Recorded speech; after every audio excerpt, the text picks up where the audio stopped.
নমস্কার বন্ধুরা, আপনারা দেখছেন আপনাদের প্রিয় চ্যানেল পেন কিলার আর যে ইউটিউব চ্যানেল, যেখানে আমরা প্রত্যেক দিন বিভিন্ন কোম্পানির মেডিসিনের উপরে রিভিউ করে থাকি। আজকের ভিডিওতে আমরা কথা বলতে চলেছি ক্যান্ডিড পাউডার কেন ব্যবহার করা হয়, কী কারণে ব্যবহার করা হয়, এই কারণগুলো সম্পূর্ণ তুলে ধরতে চলেছি আজকের ভিডিওর মাধ্যমে। আমাদের চ্যানেলের প্রতিদিন ঠিক এরকম ধরনের মেডিসিনের রিভিউ পেতে অবশ্যই চ্যানেলটিকে সাবস্ক্রাইব করুন এবং বেল আইকনটি অবশ্যই প্রেস করে রাখুন পরবর্তী ভিডিওগুলোকে দেখার জন্য। তো চলুন শুরু করা যাক। আজকে সবার প্রথমে আমরা জেনে নিই এই ক্যান্ডিড পাউডারটি কেন ব্যবহার করা হয়। এই ক্যান্ডিড পাউডারটি ব্যবহার করা হয় ফাঙ্গাল ইনফেকশনের মতো সমস্যায়। এছাড়া পিঠের পিছনে কিংবা গলার কাছে ঠিক এরকম র্যাশের মতো হতে দেখা যায়। এই র্যাশের সমস্যাগুলোতেও খুব ভালো কাজ করে এই ক্যান্ডিড পাউডার। এছাড়া চুলকানি কিংবা স্কিন ইরিটেশনের মতো সমস্যায় খুব ভালো কাজ করে এই ক্যান্ডিড পাউডারটি।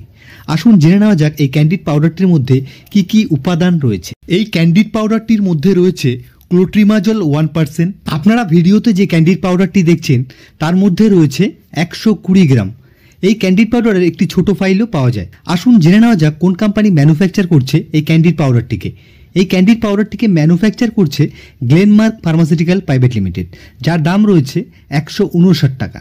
আজকের এই ক্যান্ডিড পাউডারের রিভিউটা আমরা এখানে শেষ করছি। আপনাদের যদি আরও কিছু জানার থাকে তাহলে অবশ্যই আপনারা আমাদেরকে কমেন্ট করতে পারেন। আমি আর যে দেখা হবে আবার পরবর্তী কোনো গুরুত্বপূর্ণ ভিডিওতে। ততক্ষণের জন্য সবাই ভালো থাকবেন, সুস্থ থাকবেন। নমস্কার।